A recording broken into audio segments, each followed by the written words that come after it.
Everyone refused to bond with the blind Apache chief's daughter until this cowboy accidentally. Before we dive into the story, don't forget to like the video and tell us in the comments where you're watching from. The main street of Red Rock Ridge was little more than a wide trail beaten hard by wagon wheels and horse hooves. Dust drifted in low clouds with every step. A line of tired buildings stood against the wind. Saloon, livery, trading post, blacksmith shed, all marked by fading paint and cracked wood. On that morning, 1881, the town had gathered for something that felt halfway between business and spectacle. At the center of the street stood a young woman. She was the daughter of a once feared Apache chief, though here she was treated as nothing but a trade. Her bronze skin carried faint scars from old hardships, her long black hair falling loose down her back, catching in the breeze. Her eyes were clouded, pale gray, blind yet strangely steady. She wore a deerskin dress that had been torn at the neckline and hem, offering glimpses she did not choose to reveal. The townsfolk saw weakness, shame, and something to mock. They had been told she was to be bonded, sold, bartered, however one chose to put it. Men from the town gathered, curious but not willing. A few shuffled their boots, muttering that blindness was a curse. Others laughed outright, saying no man wanted the burden of leading a woman who could not see. One woman standing by the mercantile spat in the dust near the Apache girl's feet. The girl heard it, stiffened, but kept her chin lifted. She refused to fold even as voices rose against her. Cole Merrick had not come for this. He had ridden in from his ranch a dozen miles out to the north. His horse needed shoes, and his stores had run low. Coffee, salt, flour, nails, that was his purpose. He had no thought of taking anything else home, least of all another mouth to feed. At 38, Cole was known in town, but barely spoken to. He carried the look of a man carved out by weather and grief. His frame was tall and broad from years of ranch work, his face cut by lines of sun and loss, a pale scar dragging along his jaw. His blue eyes rarely met anyone else's. People remembered he had once had a wife, but she died years back. Since then, he kept to himself. He ran cattle, kept fences mended, and spoke little. When he rode down the street that morning, he only meant to pass through. But the noise drew his horse to a stop. He looked once at the crowd, then at the woman standing still in the dust. She had no one at her side, no hand to guide her. Her chin remained high, though her dress was torn and her dignity tested. The sight stirred something in him, though he didn't understand what. He told himself to move on. He had no room for this, no desire for it. He tugged the reins, meaning to steer away. But then the clerk at the trading post stepped out, waving papers. "Someone's got to take her," the man called. "Chief sent her. She's to be bound, proper-like. Somebody sign, else she'll rot where she stands." The crowd chuckled. No one stepped forward. Cole dismounted only to buy nails. He did not mean to be part of anything else. But as he moved past, someone shoved the paper toward him, making a joke of it. His silence stretched too long, his hand half raised. The clerk pushed harder, saying, "All it takes is your mark, cowboy. Don't leave her standing here." Cole should have said no. He felt it heavy in his chest, the same heaviness that came every time someone pressed on him more than he liked. But grief and weariness made him slow. The paper slid across, his mark scrawled before he realized he had given it. By the time he looked up, the crowd had fallen quiet, then broke into laughter. "Well, Merrick's gone and done it," one man sneered. "Blind squaws now." Cole didn't answer. He had learned long ago that silence shut men up quicker than argument. He gathered the paper, folded it into his coat. He turned his eyes once more toward the woman. She hadn't moved. She seemed to know the change without being told. Her heart was pounding though her face gave nothing away. She had been waiting for rejection. Each sound of laughter had been another cut. When a man with the scar on his jaw touched her wrist, she startled but did not pull back. She had braced herself for the moment she would be cast aside again. Instead, he lifted her arm and guided her toward his horse. Cole felt the bone lightness of her wrist, the warmth of her skin against his calloused hand. He said nothing as he swung into the saddle. For a second he hesitated, reins loose in his hand. It would have been easy to leave her there despite the paper. But when he looked at her standing in the dirt, blind eyes unfocused yet unbroken, something in him refused to turn away. "Come on," he muttered low, rough with unease. He reached down, wrapped his arm around her waist, and lifted her up behind him. She settled quietly, her hand gripping the back of his coat. The crowd jeered again, but Cole only pressed his heels to his horse and rode on. Behind him, Red Rock Ridge shrank into dust and distance. Ahead, miles of open land waited, and beyond it his ranch, a weather-beaten house, empty since his wife's death, a place of silence he had grown used to. He wondered what it would mean to bring her there. He told himself it was only by chance, a mistake of papers and hesitation. But as he felt the faint weight of her hand holding to him, he knew there was no undoing it. She was his responsibility now, and though she did not speak, the woman understood the same truth. She was not left in the street. She was not cast away. Her fate, for better or worse, was tied to the quiet cowboy who had not meant to claim her. The horse carried them out into the wide land. Neither spoke.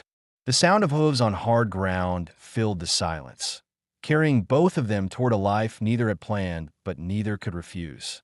The road out of Red Rock Ridge stretched long and silent, only the steady rhythm of hooves breaking the air. Cole Merrick kept his eyes forward, the brim of his hat low, his jaw tight, as if holding back words that threatened but never came.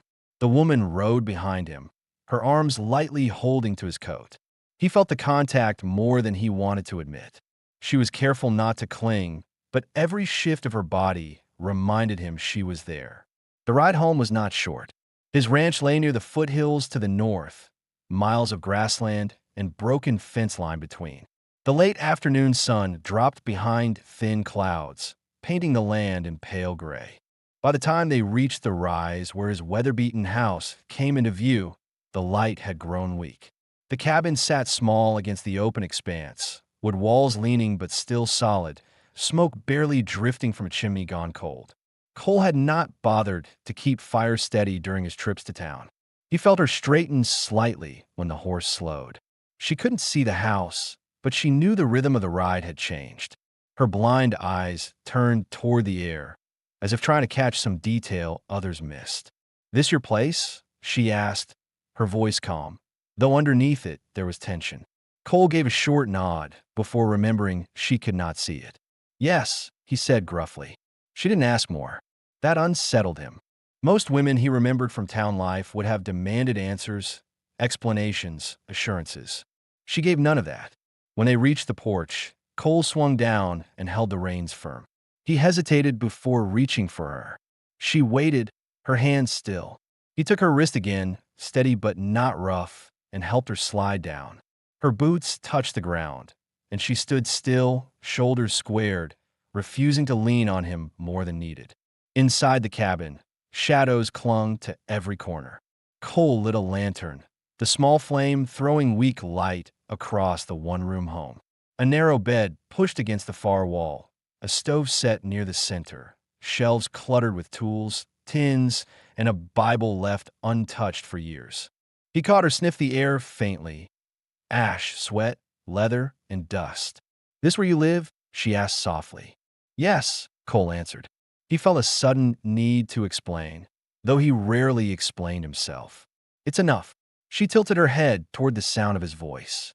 "It will do," she said simply, her words not mocking but firm. Cole busied himself with the stove, setting kindling, striking flint until a flame took. He wanted to ask her name, though the clerk in town had spoken it once, quick and in passing. He couldn't remember clearly. The thought made him feel careless. "What do they call you?" he asked finally. Her lips pressed together before she answered. "Ayoka." He repeated it once, quietly, as if testing it in the room. "Ayoka." She nodded faintly. "And you?" "Cole Merrick." Her blind eyes seemed to fix on the sound of his name. She said nothing more. He noticed then how torn her dress really was. The neckline had split enough to reveal the upper curve of her chest, fabric frayed at the edges. The hem hung ragged above her knees, beads and shells clinking faintly when she moved. He looked away quickly, guilt pressing into his chest. She had been mocked in town, and he didn't want her thinking he was another man staring at what she hadn't chosen to reveal. He took down bread left from the day before, cut thick slices, and set them on a plate. She moved toward the table carefully, one hand outstretched until she found the edge. He watched as her fingers traced the grain of the wood, then found the plate. She ate in silence, small and steady bites, as if she had gone too long without food and didn't trust there would be more later. Cole ate little. He couldn't stop thinking about how she had stood in the street while men jeered. He asked himself why he hadn't just walked away, why he had signed his name, why he had lifted her up instead of leaving her in the dust. He had lived years telling himself solitude was easier, that no one else needed to be caught in the weight of his grief. Yet here she was, sitting at his table, her clouded eyes focused on nothing but her presence filling the room in a way he hadn't expected. "You didn't choose this," she said suddenly, breaking the silence. His fork paused in his hand. "Neither did you," he answered. Her lips curved in something close to a bitter smile. "No." The truth sat heavy between them. Cole rose and pulled out the single blanket he owned that wasn't torn. He spread it across the bed, then paused. It was the only bed in the cabin. He thought about offering her the chair by the fire, but the image of her curled there blind and weary didn't sit right with him. "You take the bed," he said firmly. Her brows lifted slightly. "And you, the chair will do." She hesitated, then nodded. She slipped out of her torn shoes, set them neatly near the wall, and lowered herself onto the mattress. She did not lie down at first, only sat with her hands in her lap, as if listening for the sound of judgment. Cole turned his back, took the chair, and leaned forward, elbows on his knees. In the quiet, he found his own thoughts harder to avoid. He thought of his wife's face, her laugh, the way she had sung softly while mending shirts. That memory had haunted him every night since she died. Now another woman lay in his bed, though not by his choice, not by hers either. He wondered if he was betraying his dead wife just by allowing it. He clenched his hands and told himself this was only circumstance, nothing more. But when he glanced back, he saw Ayoka finally lying down, her hair spread across the quilt, her blind eyes closed, her breathing steady. She looked smaller now, younger somehow, stripped of the pride she had worn in the street. Cole felt a strange pull in his chest. Not desire, not yet, but something closer to empathy. She had been cast off, unwanted, mocked. He knew what it was to be left alone in the world. The fire cracked. Outside, the wind pressed against the boards. Inside, the cabin felt less hollow than it had in years. Cole leaned back in the chair, still uneasy, but no longer entirely alone. He thought of the questions the townsfolk would ask if they saw her here. He thought of what it meant to have signed his name, to have her bound to him in a way he hadn't chosen. He thought of whether she would stay once she realized who he was, a broken rancher with nothing to offer but silence and hard ground. Yet when sleep finally pulled at his eyes, the sound of her quiet breathing filled the cabin like proof that leaving her behind had never been an option. Morning came gray and sharp over the hills. Cole Merrick stirred in the chair by the stove, his back stiff from the awkward sleep. He had never liked sleeping anywhere but his bed, but last night he had given it up without second thought. The steady rhythm of another person's breathing had filled the silence of the cabin, and though he'd hardly closed his eyes, the night had passed without the usual crushing loneliness.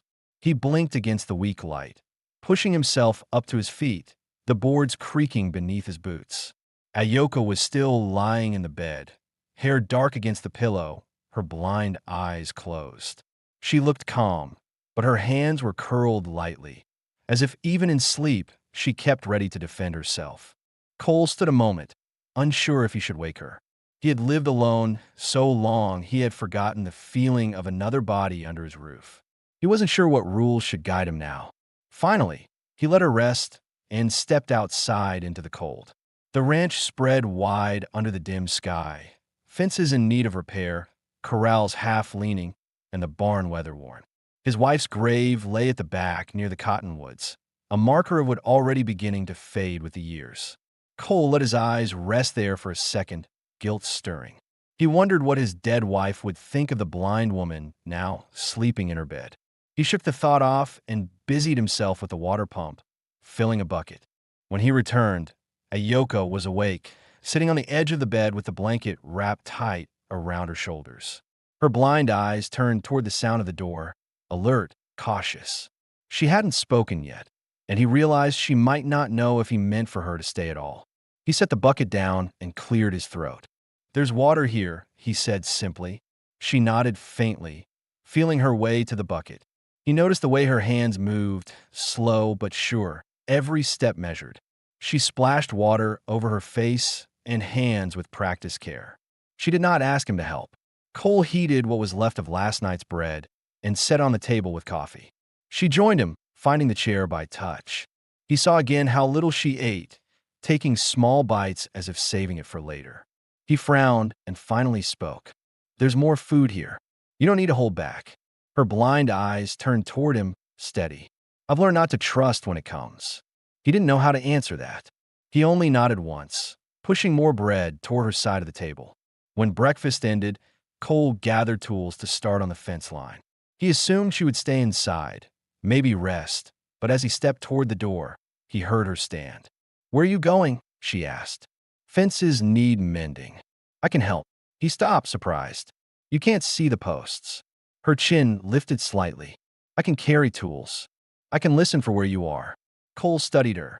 Part of him wanted to refuse. The land was rough, the work demanding, and her blindness made everything harder. But she looked determined, and he had learned once that denying a person's will only bred bitterness. He gave a short nod. "All right, you carry the nails and hammer." She followed him outside, holding the handle of the pail with both hands. The air bit cold against their faces, wind pulling at her loose hair. She stumbled once on uneven ground. An instinct made Cole reach to steady her. His hand went to her arm, firm but gentle. She caught her balance and gave a small nod, not pulling away. They reached the broken stretch of fence where the posts leaned out of line. Cole set to work digging the old stakes free, his muscles straining. Ayoka knelt near, setting the tools where he called for them, finding her way by the sound of his voice. She held the boards steady as he hammered. Her hands pressed firm, though splinters caught her skin. She did not complain. Hours passed in hard labor. Cole caught himself watching her more than once. The way her head tilted, listening sharp to every sound. The way her hands moved steady despite what she could not see. She was blind, but she was not helpless. That truth unsettled him and eased him at once. When the work ended, they walked back to the cabin. She was quiet, her breath a little heavy but not strained. Cole carried the tools, and for the first time in years, he did not feel the weight of silence pressing down on him. Someone walked beside him, not behind, not pushed away, but beside. Inside, she sat by the fire, threading her fingers over the frayed hem of her dress. Cole realized again how exposed she must have felt, wearing torn fabric that mocked her dignity.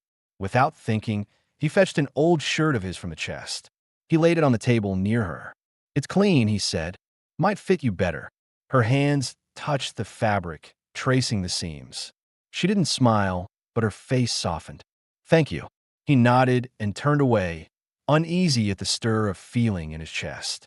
He told himself it was only decency. She was under his roof, and he would not have her treated with shame. Still, when he saw her stand and hold the shirt close, something in him shifted. That evening, after stew and silence, she spoke again. "You didn't answer yesterday. Why did you sign your name?" Cole stared into the fire. The question had been waiting. He hadn't wanted to face it. "I don't know," he said finally. "Maybe because no one else would. Maybe because I was too slow to say no." She was silent for a long moment, then said quietly, "It was enough." Cole looked at her. Her blind eyes faced the fire, her body still. He realized she wasn't asking for promises. She wasn't even asking for kindness. She only wanted not to be abandoned again. That night, he offered her the bed as before, taking the chair for himself. She didn't argue, but when she lay down, her hand brushed the edge of the quilt where his arm had rested the night before. She left it there a second longer than needed, a small gesture, but enough for him to feel it. Cole leaned back in the chair, the fire low, his body tired from the day's work. For the first time in years, he felt the ache of grief shift, not vanish but change shape. He was no longer the only soul in the cabin carrying weight. And in that truth, though unspoken, there was the beginning of something neither of them could yet name. Snow began to fall 2 days later, thin at first, then heavy enough to cover the ground in a white crust. Cole rose before dawn as he always did, pulling on his boots, his breath showing in the cold cabin air. The fire in the stove had burned down to embers. He fed it wood before stepping outside, his shoulders hunched against the bite of the wind. The sky was pale and low, the horizon blurred where land and storm met.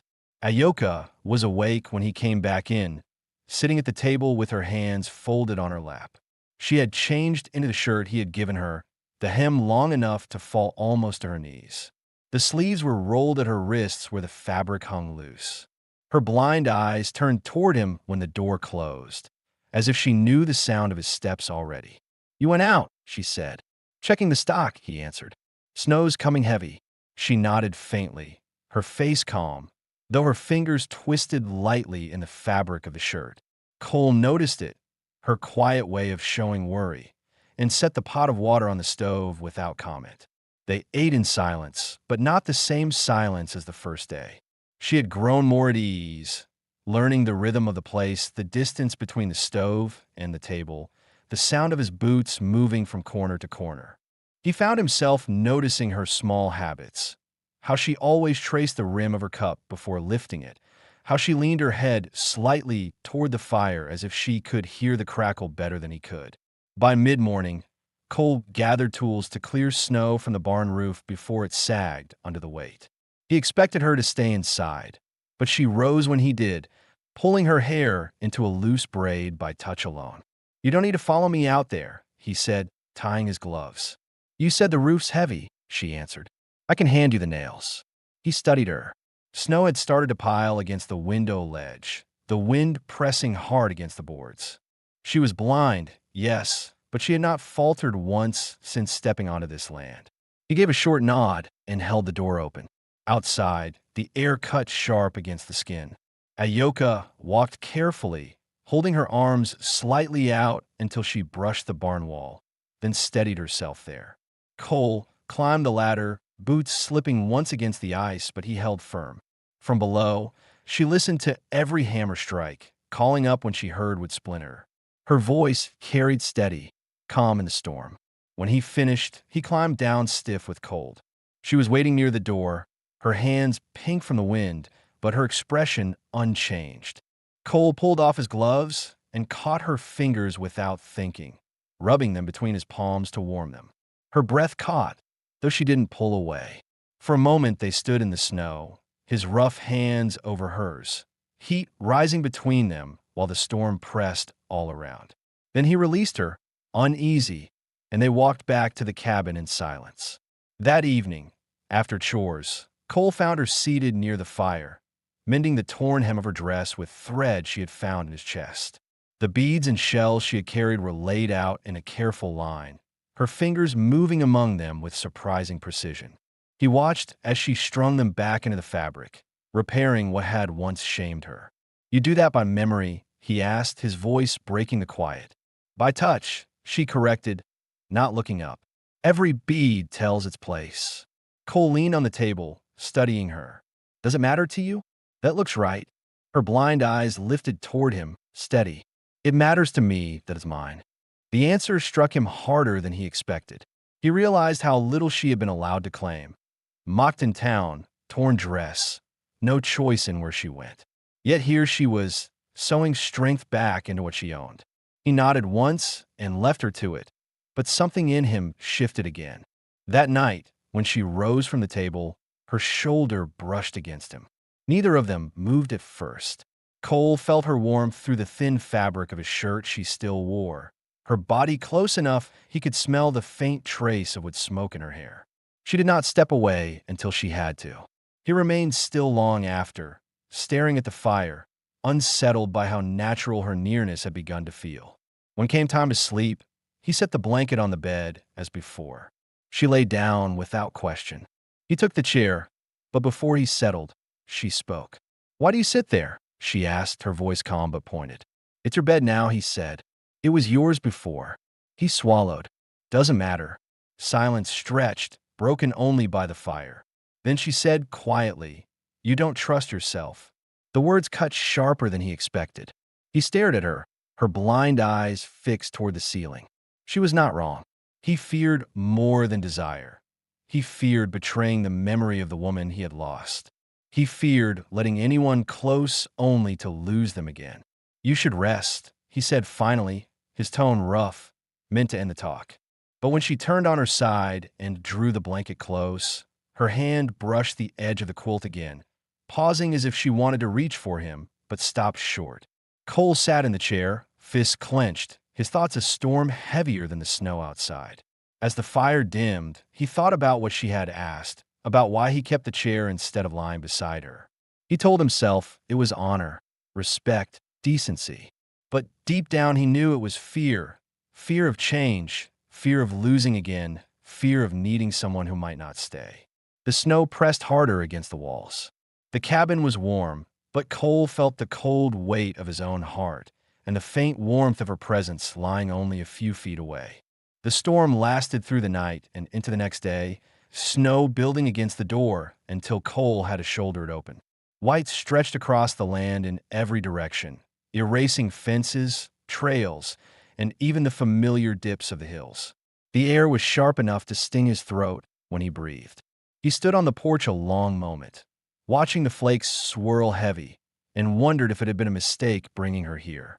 The land could break even a strong man. What would it do to a woman who could not see? Inside, Ayoka sat near the stove, her hands resting lightly on her knees, listening. He knew she was listening because every time the wind screamed against the boards, her head tilted. When he stepped back in, stomping snow from his boots, her blind eyes turned toward him immediately. How bad? She asked. Bad enough, he said, setting his hat on the peg. Won't be riding out anywhere for a while. Her face didn't falter. She only nodded, pulling the quilt tighter around her shoulders. He noticed she had finished sewing beads back into her dress during the night. It lay across the chair, repaired but still marked by its rough past. She wore his shirt again, sleeves rolled, the hem brushing her thighs. For reasons he didn't want to examine, he found it harder to look at her like that than when she had stood in rags. They worked side by side that morning. He split wood and she stacked it, her hands finding each piece with surprising steadiness. She stumbled once near the hearth, her foot catching against the table leg, and he crossed the room in 2 strides. His hand caught her elbow. She steadied, breath sharp, then nodded. I'm fine, she said, but her hand lingered on his arm longer than needed. He didn't move. For a moment the cabin was silent, but for the fire's pop. Her fingers traced lightly along the sleeve of his coat, memorizing its line before she let go. Cole stepped back, unsettled. He told himself it was nothing, yet his chest carried the heat of that small touch the rest of the day. By afternoon, the storm eased, but left the world buried. Cole pulled on his coat and prepared to check the creek that ran near the back pasture. The thaw beneath heavy snow sometimes forced ice loose, and a flood could sweep down without warning. He meant to go alone, but Ayoka rose when he lifted the latch. You can't walk out there blind, he said sharply. Her chin lifted. Then let me hold your arm. Cole hesitated, torn between logic and the quiet pride in her voice. Finally, he extended his arm. Her hand slipped into the crook of his elbow, light but firm. They stepped into the snow together. The wind had calmed, but the land was brutal. Snow reached up to her knees, and more than once she stumbled, gripping him harder. Each time, he steadied her, his arms strong at her waist. She said nothing, but her breaths grew quick, visible in the cold air. When they reached the creek, he bent low to check the ice. Cracks had spread along the edges, water shifting below. He muttered a curse under his breath. It'll break soon. Could sweep the fence posts if we don't brace them. Then we brace them, she said simply. He turned to her, surprised. You don't even know what you're agreeing to. Her clouded eyes faced him, calm but firm. I know work. Tell me what to do. For the next hour, he directed her while he hammered support beams into place. She carried stakes, passed tools, held boards steady with her hands braced strong. The cold bit at both of them, but she never complained. Cole found himself watching her more than the fence. She was blind, but she moved with dignity, refusing pity. That truth pressed into him harder than the wind. When the work was finished, they trudged back toward the cabin. Halfway across the field, her foot slipped on hidden ice. She fell against him hard, her chest pressing into his as he caught her. His arms wrapped around her instinctively, holding her upright. For a moment, neither moved. He felt the heat of her body through the shirt, the curve of her waist under his hand. She was breathing fast, her lips parted as if she might speak, but she stayed silent. Cole held her longer than necessary. His pulse hammered in his ears. Then, with effort, he set her back on her feet. "Careful," he muttered, voice rougher than he meant.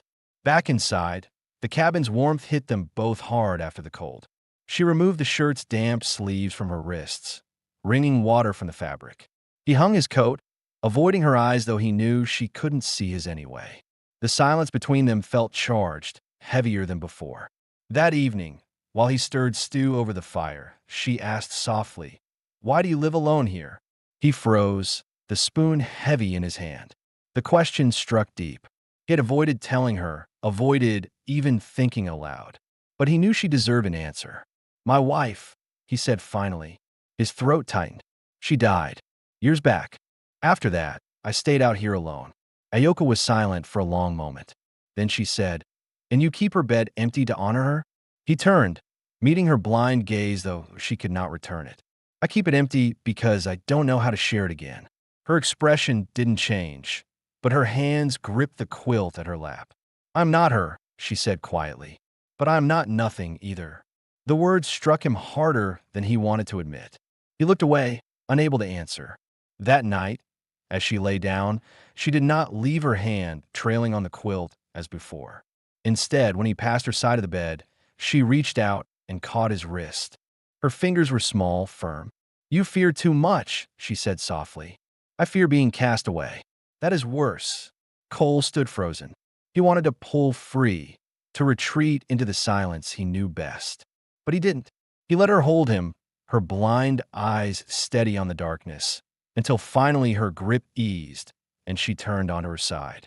He sat in the chair again, his chest heavy, his thoughts louder than the storm outside. She had said what he had not dared think. That grief had bound him as tightly as her blindness bound her.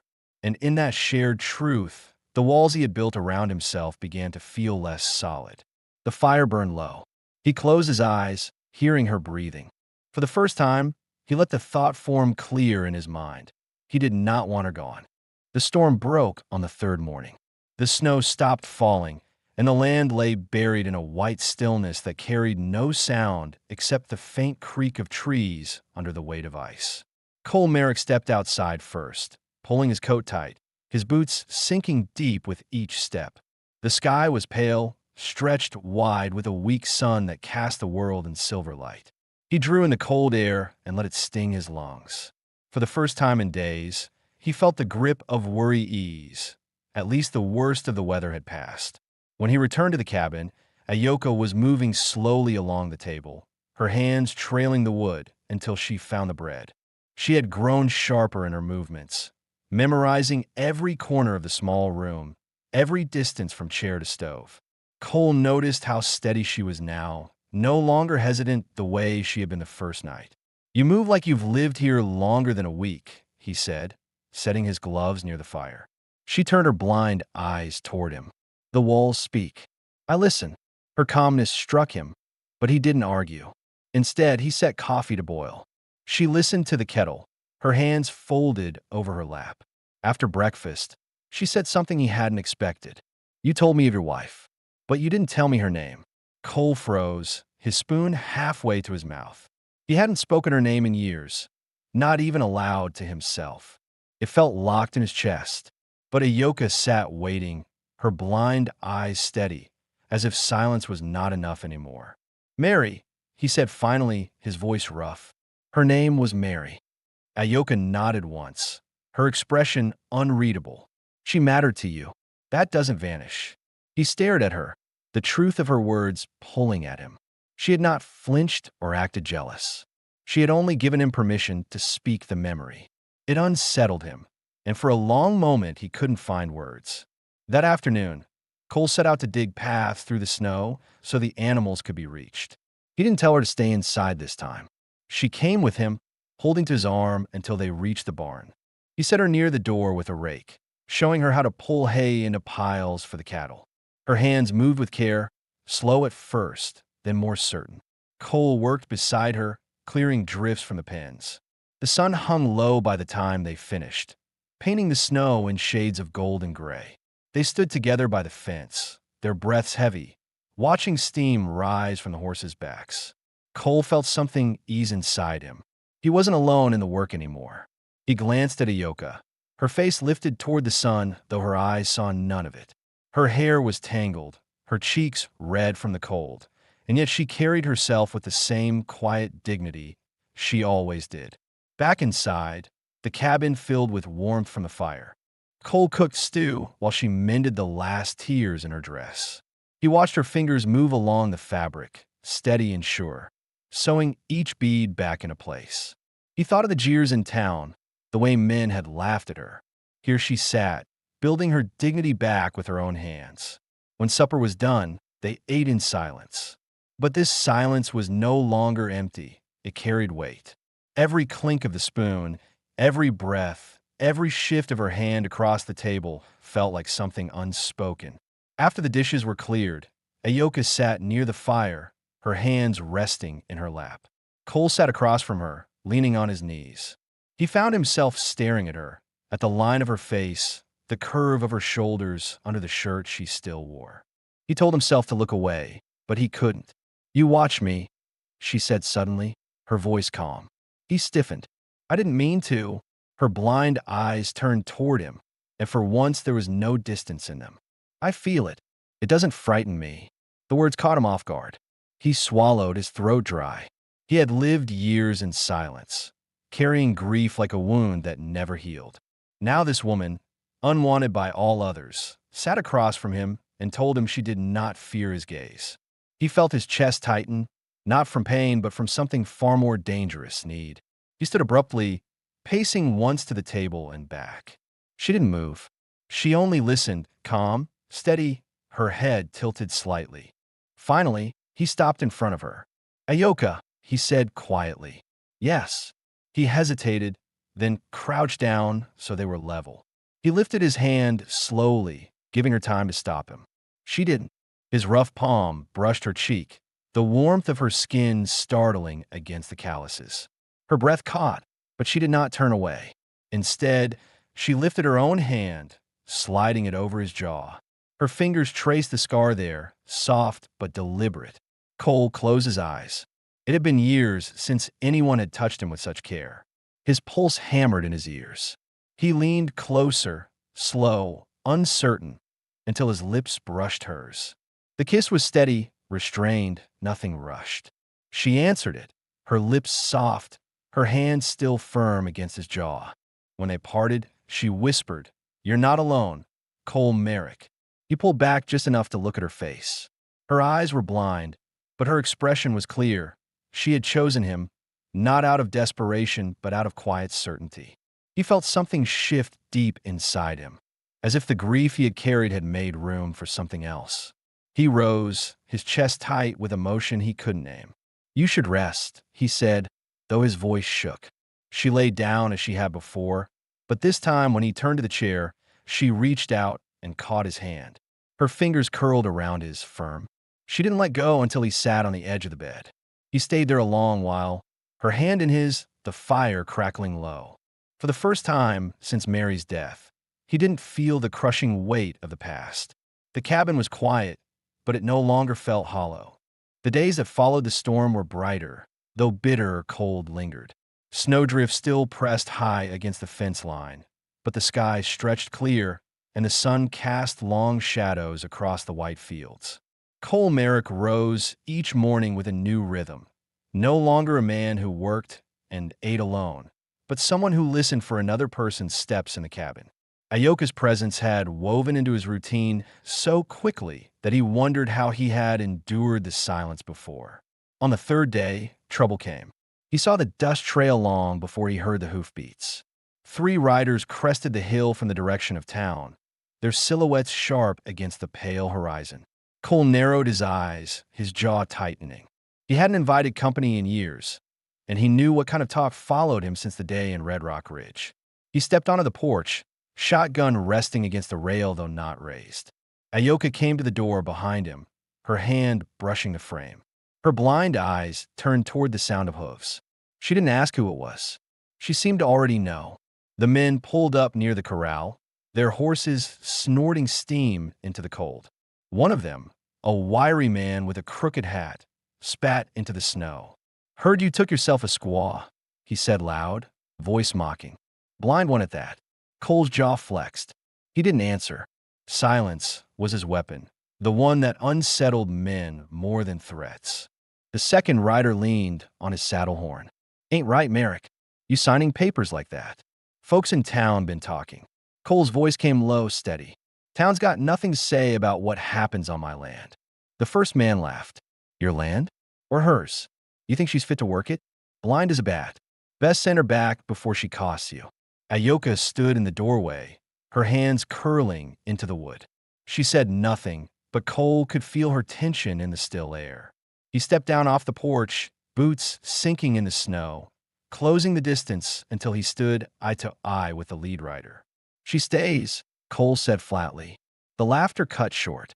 The men shifted in their saddles. One muttered something under his breath, but Cole's steady stare silenced him. After a long moment, the first rider spat again and tugged his reins. "Your mistake, Merrick. Don't say we didn't warn you." They turned their horses and rode back the way they had come, dust rising against the snow. Cole stood in the cold until they vanished over the ridge. Only then did he turn back toward the porch. Inside, Ayoka waited by the fire. Her blind eyes turned to him the moment he stepped in. "They hate me," she said quietly. "They hate what they don't understand," Cole answered. He set the shotgun aside. She pressed her lips together, then asked the question that had hung in the air for days. "Do you hate it too?" "That I can't see." Cole froze. His chest tightened. He crossed the room slowly, crouched in front of her. "No," he said firmly. "I don't." Her hand lifted, searching. He caught it, pressed it against his chest where his heart beat hard. "I see enough," he said, voice low. "Enough to know I don't want you gone." Her fingers curled into his shirt, trembling faintly. For the first time since she had arrived, her guarded expression broke. Her shoulders loosened, and her blind eyes softened. "Then I'll stay," she whispered. That evening, they ate in quiet, but the silence was different, filled not with uncertainty, but with the weight of a choice made clear. When Cole rose from the table, Ayoka reached for his hand, not searching this time, but certain.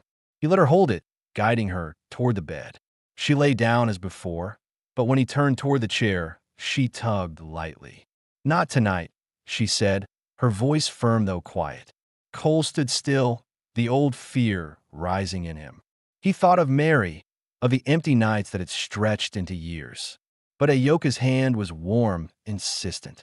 Slowly, he sat on the edge of the bed. She shifted closer, her head finding his shoulder, her hand resting over his heart again. He stayed there, stiff at first, then slowly allowing his arm to curl around her. Her breathing steadied, her body relaxed against his. He stared into the fire until the flames blurred, his chest heavy but no longer hollow. When dawn came, the cabin was the same as it had always been. Boards creaking, wind pressing, fire smoking in the stove. But something had changed. Cole hadn't spent the night in the chair, and Ayoka hadn't slept alone. The next morning, Cole Merrick woke with a weight against his shoulder. For a moment, he thought he was dreaming. Years had passed since he had opened his eyes to find anyone near. But Ayoka lay curled lightly against him, her head resting where his arm had been, her hair spilling across the quilt. Her blind eyes were closed, her breathing steady. The fire in the stove had burned down to embers, and the cabin was cold, but he didn't move. He stayed still, taking in the strange comfort of not being alone. When she stirred, she shifted back quickly, almost as if she feared she had crossed a line. Her face gave little away, but her fingers tightened on the blanket.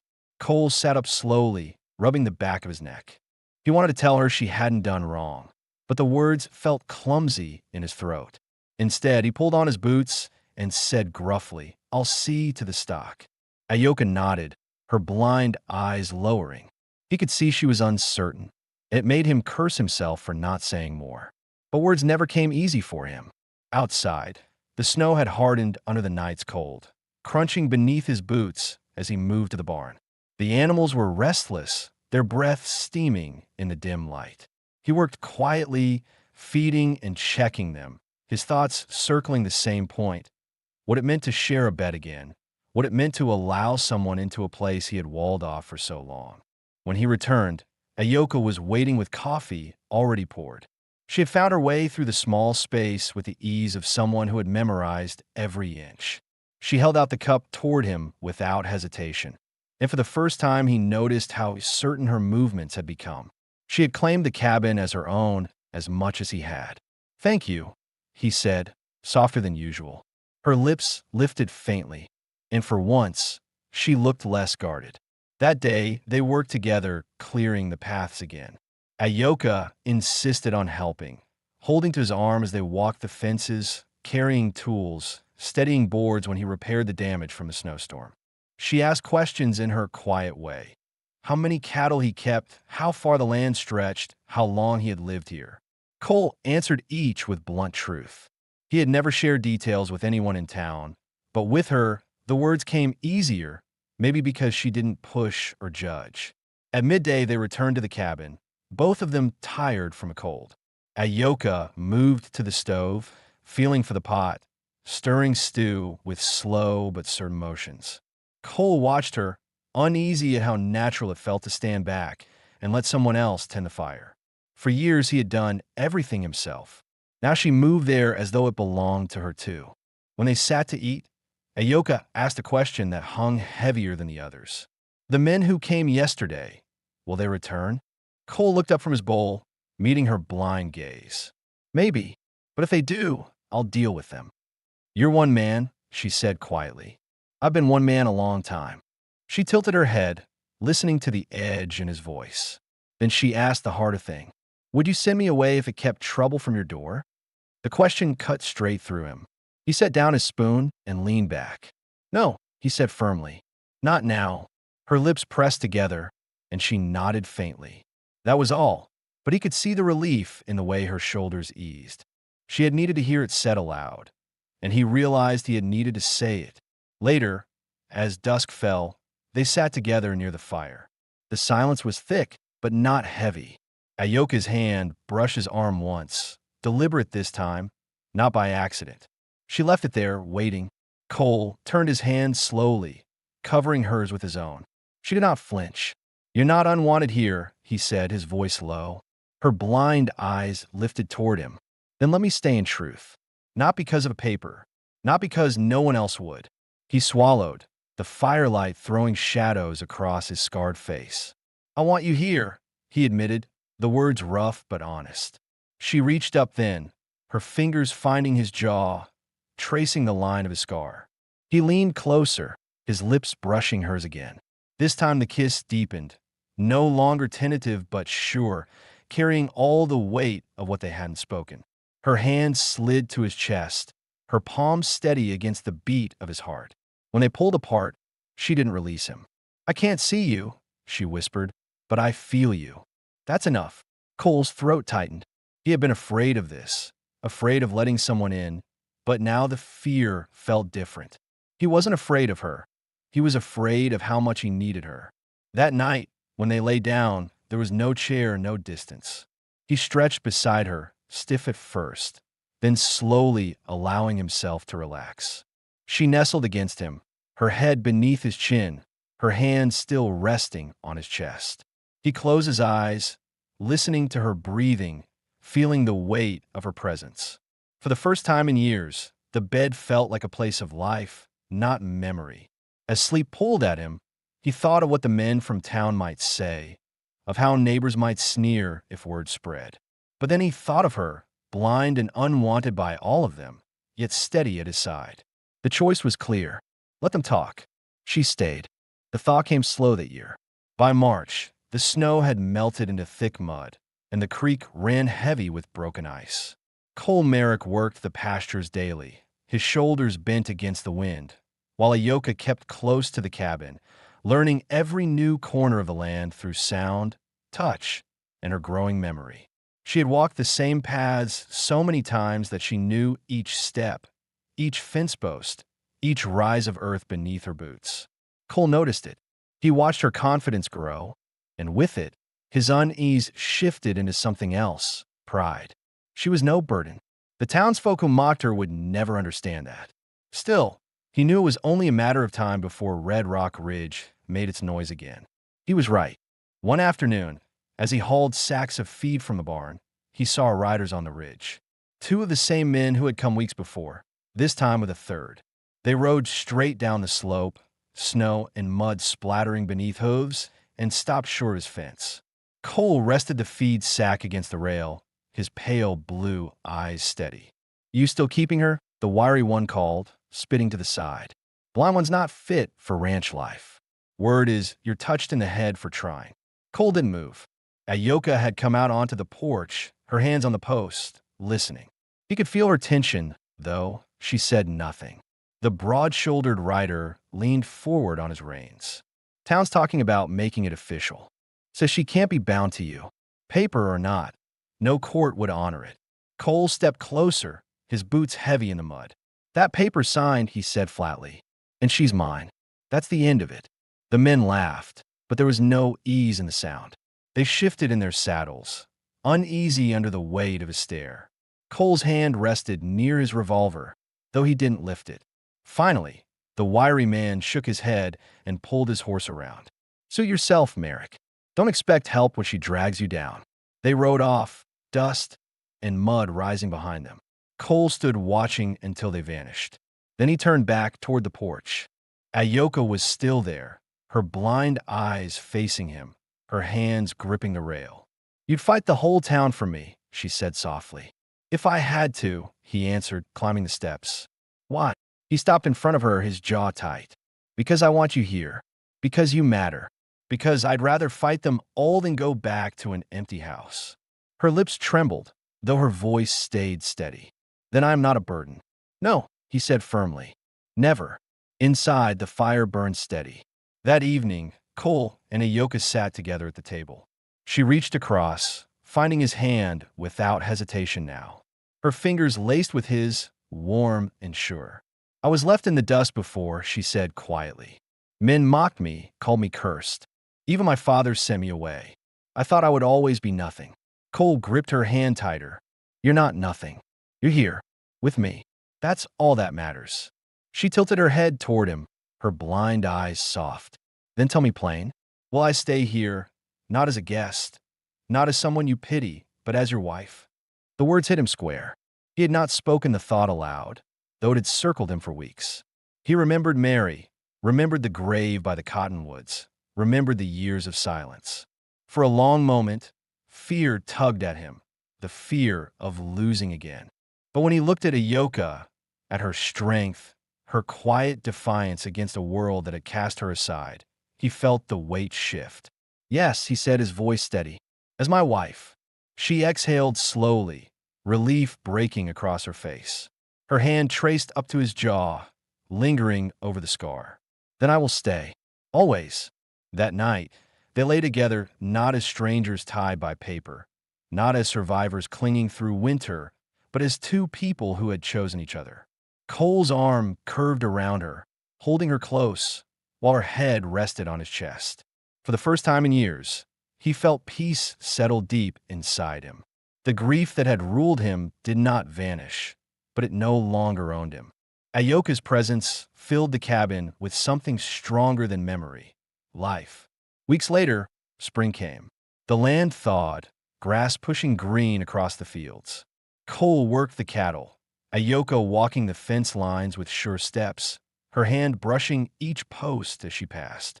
Together they planted seed, mended the barn roof, and kept the fire burning at night. The cabin, once hollow, grew full. One evening, as the sun dropped behind the hills, Cole carved a new marker from oak. He set it in the yard near the porch. On one side was Mary's name, still honored. On the other, he carved Ayoka's, steady and deliberate. When she traced the letters with her fingers, her blind eyes softened. "Two names," she whispered. "Both seen. Both loved," Cole said quietly. She turned her face toward him, her lips finding his in the fading light. This kiss was not tentative, not restrained. It was certain, the seal of their choice. From that day forward, the town's talk no longer mattered. Cole and Ayoka lived on their land, side by side. She moved through her blindness with dignity. He carried his scars without shame, and together they built a life that was not loud but steady, not dramatic but true. The cabin was no longer a place of grief. It was their home, and in the stillness of Wyoming, in the shadow of loss and the face of scorn, Cole, Merrick, and Ayoka found the one thing neither thought possible: belonging. They stayed together, always.